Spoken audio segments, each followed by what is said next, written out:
So we're about to do our leave it command next step. I sent you two videos that showed you the holding the target out and keeping treats behind the back and rewarding him with leave it, where you just keep repeating the word. Now I want to take it up a notch. What I have here are some really high value treats, some beef lung. And what I'm going to do is put them on the floor. Now that he's started to familiarize a bit with the leave it command, I'm going to start creating a little bit more excitement, a little bit more real world. So treats are here. I'm going to put one on the floor, and you're going to hear me say the command as usual more than once.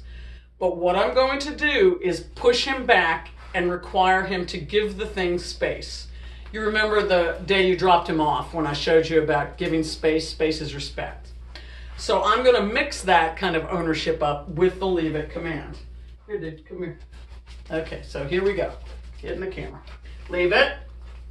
Leave it. Leave it. Leave it. Leave it. So you can see all I was doing was pushing him back a little bit in the face. Leave it. Good boy. Leave it. Now I'm going to push him further back, because he's still having evil thoughts. So I push him back a few more inches. Distance equals respect. More distance equals more respect. So now I put another one down and I start increasing the excitement by putting more down.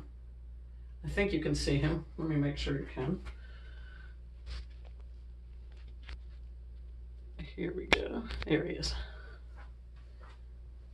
Another big treat. Leave it. When I feel like, see right now he's really staring at those. So I will repeat it. Max, leave it. And his eye, yes, good boy.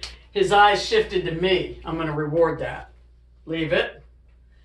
So in several videos you will hear me say sometimes use his name and not, and see what works with him.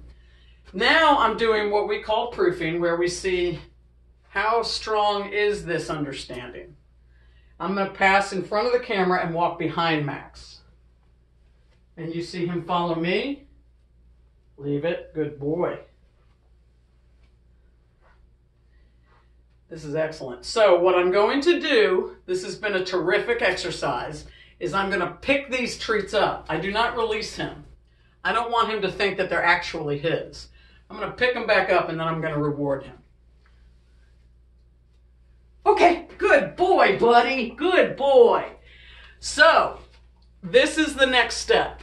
Every dog thinks that when something hits the floor, it belongs to them. So you set up a deliberate exercise where you put some really tasty things. I don't care if it's really high-value dog treats or cheese or whatever you think will get his attention. You gonna play with it? Yes, a boy. He's hilarious.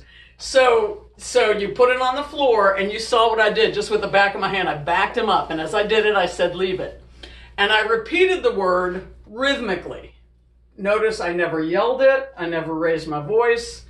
And anytime he started moving toward it, I paired it with backing up, because backing up is respect. So every time I said leave it, he got a back up. And then I start moving away and giving him an opportunity. Now, if he gets the treats, if he runs and jumps and grabs it, start over. You're not punishing him. You're not correcting him. What it means is that he doesn't quite get it yet, or that we haven't quite communicated it effectively. So, if he grabs your treats, let him eat it, and then start again. Always want to end on a good note, as with everything else. And then you can start doing things where if he's sitting next to you on the floor, I can't remember if you said he was allowed on furniture, but if he's allowed on furniture, you can start owning your personal space, making him back up. We'll talk more about it, but you get the idea. He's a good boy.